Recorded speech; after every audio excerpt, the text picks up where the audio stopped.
You know when you feel like hugging someone through the screen? I was like, oh, Lucy! That was bad. Rewind! Okay, Hello! Cool. Hey, it's Veena V and welcome to YT Club. If you want to get more confident and more creative, make sure you subscribe to this channel. New videos every week. You're going to have to watch this whole video. It is going to be amazing. We have got a lady who's so beautiful, but she's not just beautiful, she's very talented. And in less than a year, she has got more than 230,000 YouTube subscribers. Ooh. Please welcome to the show, English with Lucy! Woo! Hello everyone and welcome back to English with Lucy. I've got a really fun lesson for you today. It is a story time. Thank you for having me. Thank you for coming on. Can I just say that this lady, what you've achieved in the space of a year, like people dream about this. Well, it is very exciting. It is. I do feel like I'm living in a bit of a dream. Firstly, tell us, why did you start YouTube in the first place? Because I think a lot of people start YouTube now and they just want to make money or they just want to be famous. So what was your reason for starting? Well, I come from a marketing background, so I did a marketing degree, and it was a sandwich course. So we had to do a placement year, and I did mine in Madrid. But 3 months in, the company stopped paying me, and it shut down. Oh. So I then moved to Seville and did my teaching qualification, and really enjoyed it. But I started watching other YouTubers because I didn't know how to explain grammar to my students. Yeah. And I was watching their videos and I was just thinking, grammar teachers, and they were really long, quite boring, not very interesting, and I just thought, I'd like to do that, and I'd like to do it in my own way, potentially better. Yeah. Yes, so it really was taking someone else's idea and then doing it in a different and unique way, and that's what I think is really important with YouTube. And You've got to have an idea first. Exactly, and I think a lot of people now, they kind of aspire to all these, like I know a lot of people watch this and think, oh my god, Lucy's done this, we're going to exactly copy what she's done, but we can't copy. No. And I think that's the key Lucy just said then. She didn't copy, she just saw these other English teachers and thought, hold on, I could do that in a different way, make it more fresh and make it more relevant. Yeah, I mean there's no point in me repeating grammar lessons that people have already taught. And also, don't go into it thinking, I'm doing this because I want to be a full-time YouTuber, because that's a luxury that you earn, and it's not guaranteed at all. I mean, I had very slow growth until October, and then kind of algorithm-y things happened. Oh, the secret YouTube algorithm! Oh, I wish I could understand it. And then, things started to grow in around October, and that's when I made the decision. I was like, do I go for a normal job, like a graduate job, or do I go for YouTube and really make a go of this? Did anything happen in October that you thought, oh, hold on, like why did you then make the decision? Did you like have a surge of subscribers, or what? Was there a particular video you put out? What happened? So there was a video that I put out, if I'm not wrong, I think it was July, but I'm not sure. Okay. And it's one that's got over 1 million views now. Yeah. And it had been there for a while, but suddenly YouTube started pushing it. And a really important tool that you need to look at is your real-time views. And you get the order of the videos that have been most viewed in the last 48 hours. So you can see if YouTube is really recommending those videos.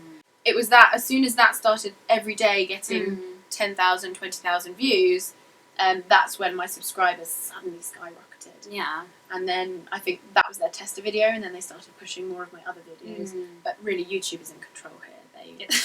They're the ones. Is there, because a lot of people are going to be watching this, and when I interview other YouTubers, it's the same tips, which I think do work, about being consistent, having great content, all that kind of stuff. But is there anything you can say that, I don't know, like a secret, do you know a secret about the YouTube algorithm? Is there anything you've done with your channel, either like, you know, by accident or deliberately, that you thought, yes, I'm going to do this, and then, you know.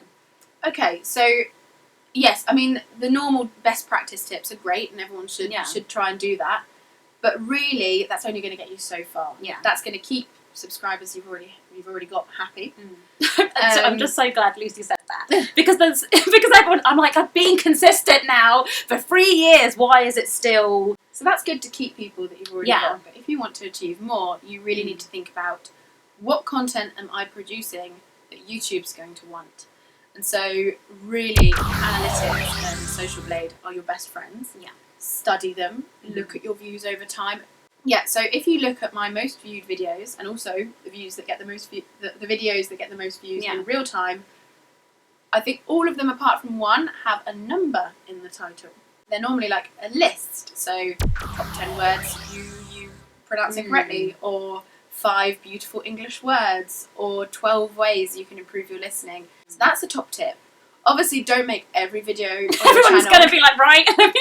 No. But I think it's really interesting what you're saying then, because I don't think enough people look at their analytics. And I did not do that, I'm being honest, for ages. I thought, everyone's going to watch to the end of the video. No, don't be silly. Most people might only watch for 2 or 3 minutes. Yes. It's very rare that you have a person watching the whole video. And I never knew that until you look at your analytics. Your analytics are your best friend. Now, my second tip is study the competition. And not in a nasty way, I don't want you to spy on them, but Social Blade is just such a great tool because you can literally look at anyone's growth over time. And then also compare your fluctuations in subscribers per day with someone else that's similar. Because I find that with similar channels, even though I might be getting 2,000 per day average and they might be getting 100 a day, we have the same fluctuations. So and that's interesting to look at as well. I think that's, again, good, but I would give the advice of, I think as humans, we always like to compare ourselves. There's that quote of comparison is the thief of joy, isn't it? Yeah. And because I know so many people that will literally start feeling low, because they will see someone else and be like, how is this person getting loads of views, loads of subscribers and all that kind of thing? So I think Lucy is right in what she's saying, like you do need to study the competition, but then don't go over the top and start thinking, oh my god, my life is over, my channel's not growing as much. Don't attach your ego to your subscriber rate. Do it more from you're looking in kind of thing. Yeah, you want to know where they did well and why, not how well they're doing. Yeah. You want to know, you want to look deeper into it and see, so why a month ago did they get that sudden influx? And if it's unexplained, then it's obviously something algorithm related, or if it's something, maybe they had an article about them or something, you can do some real detective work. Yes. I'm the kind of girl that can find like a guy I'm interested in. I can find an XXX girlfriend's mum's pet on YouTube, so. I'm really scared now to be sat right next to Lucy. I don't know what she goes up and out and joking. But it just, I'm so glad you're here, because it just proves that everyone does things differently on YouTube, and you're really looking at it like a business, and you're analysing it, and you're still having fun making your videos, but you found I just think it's so clever what Lucy has done, because you found a great niche that people need to know about, which is learning English. We didn't even explain what your channel was. Oh yeah. So Lucy's channel is all about teaching people how to talk English. Yeah, it's English as a second language and a bit of elocution, pronunciation. It is just clever, because number one, she's found a great niche, but then, which I think is the most cleverest thing of all, is that you're bringing the YouTube style into your channel. That's what I wanted to do from the beginning. So Lucy's got one video called Story Time, which is a really popular trend on YouTube about telling a story about something. A while ago, the story time trend. Yeah, and then what Lucy did is she took that YouTube trend of story time, but she's actually tailored her channel. And I felt, when you feel like hugging someone through the screen, I was like, oh, Lucy! I see what you've done there, but it was just little things like that. Well, I wanted to join in. Everyone was doing these cool story times, and I have a couple of anecdotes from teaching related. At the beginning of the video, she was doing a story time, but then she said, put the video on first with subtitles, and then listen to it again. So the people who don't speak English are listening to the way she's talking. Right, before we do our quick fire round, what is the reality of being a YouTuber? Because again, I think a lot of people start YouTube with the wrong intention. Do you know what? If you want to make money from YouTube, fine. You can't. I'm not here to judge whatever you want to do. But I just feel that you need to go into YouTube with some kind of what is the? Can you survive on YouTube? Well, ad revenue. You can expect about $1 per 1,000 views, depending on where your audience comes from. I've got a more international audience, so really, depending on which country the video is directed at, the ad revenue really depends. Okay. But for me, ad revenue forms a very basic salary. Sponsored content, that's when things start to change and get more exciting, but you have to really, really be careful with sponsored content, because it's so easy to alienate. your viewers. So I would never recommend anyone going into YouTube with the expectation of becoming a full-time YouTuber, because I didn't. I really didn't. I started whilst I was doing my degree and whilst I had another job, and it's only when my earnings from YouTube overtook or started to look like they were going to overtake my day job earnings. But It's like have a goal but be realistic, I think, about it. Yeah, and so I've got 230,000 subscribers. I am in no way rich. I'm not rolling in it. It's still a hard graft. So, I mean, maybe the big guys up there are earning shed loads, but no, it's pretty much the same as a normal job. I'm so glad you've told everyone that, because maybe that will be quite a good reality check, I think, for some people. Definitely. Well. Okay, are you ready for this? The quick fire round, and these answers are really going to help you. These are easy questions for you, but this is going to help everyone. Okay. So this is called Sharing is Caring. We can all be successful together. Oh, I thought you wanted me to answer that. I was like, oh God. Okay, question number 1. What camera do you use? I use a Canon 60D. Funny story, actually.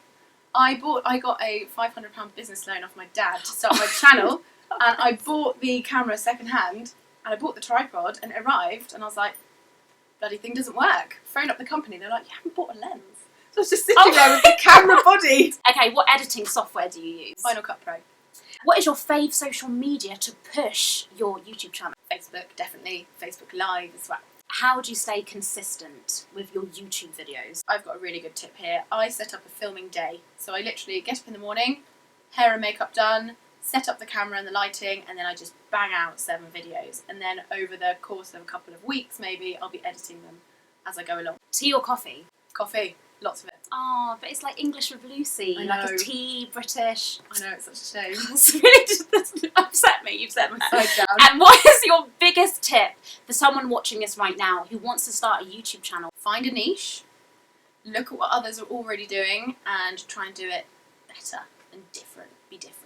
I like that a lot. Thank you so much. I need to Thank you give for having me. Lucy. That's actually maybe I should give you a hug. An air hug. Oh, she's so lovely. Actually, last question for you.